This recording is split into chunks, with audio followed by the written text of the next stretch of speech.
উৎসব মুখার্জি পরিচালিত ক্যাবারে 26 জানুয়ারি মুক্তি পেতে চলেছে ওটিটি প্ল্যাটফর্মে। আজকে কথা বলবো ক্যাবারে সম্পর্কে। এই সিরিজের ট্রেলার মুক্তি পেয়েছে। এটি একটি পিরিয়ড ড্রামা। এখানে মুখ্য চরিত্রে অভিনয় করেছেন পূজা ব্যানার্জি অ্যাজ এলিনা নামে একজন ক্যাবারে ডান্সার, সত্যম ভট্টাচার্য স্বরূপ নামে একজন নকশাল নেতা এবং শান্তিলাল মুখোপাধ্যায়। এই সিরিজে জনপ্রিয় একজন ক্যাবারে নৃত্যশিল্পীর সাথে একজন নকশাল নেতার প্রেমের গল্প দেখানো হয়েছে। ক্যাবারে আসলে একটি থিয়েট্রিক্যাল ফর্ম, যেখানে নাচ গানের মাধ্যমে মানুষকে এন্টারটেইন করা হয় এবং এই প্লেসটি হয়ে থাকে মূলত নাইট ক্লাব। এখানে যেহেতু একজন ক্যাবারে ডান্সার মানুষকে এন্টারটেইন করছে এবং তার জীবন দশা এখানে দেখানো হচ্ছে, সম্ভবত সেই কারণেই নাম রাখা হয়েছে ক্যাবারে। ট্রেলারের শুরুতেই মমচিত্তে গানটি মনে করে দিচ্ছে 1960-70 দশকের পুরনো কলকাতাকে এবং পূজা ব্যানার্জি তার নাচের মাধ্যমে ফুটিয়ে তুলেছে এলিনার চরিত্র।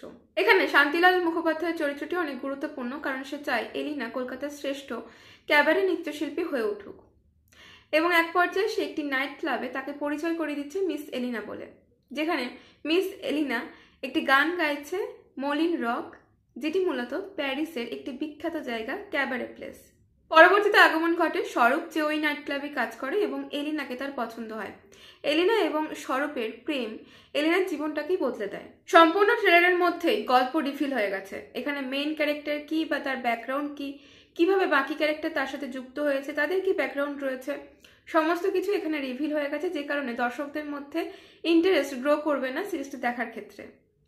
এবং ট্রেলারের মধ্যে বেশ কিছু জায়গা রয়েছে যে জায়গাগুলো কেটে এডিট করে বাদ দেওয়া যেতে পারতো এবং গল্পটাকে আরেকটু সংযত রাখা যেতে পারতো, যাতে ইন্টারেস্টটা বজায় থাকে। দেখা যাক সিরিজটি কেমন হয়। আজকের ভিডিওটি এই পর্যন্তই।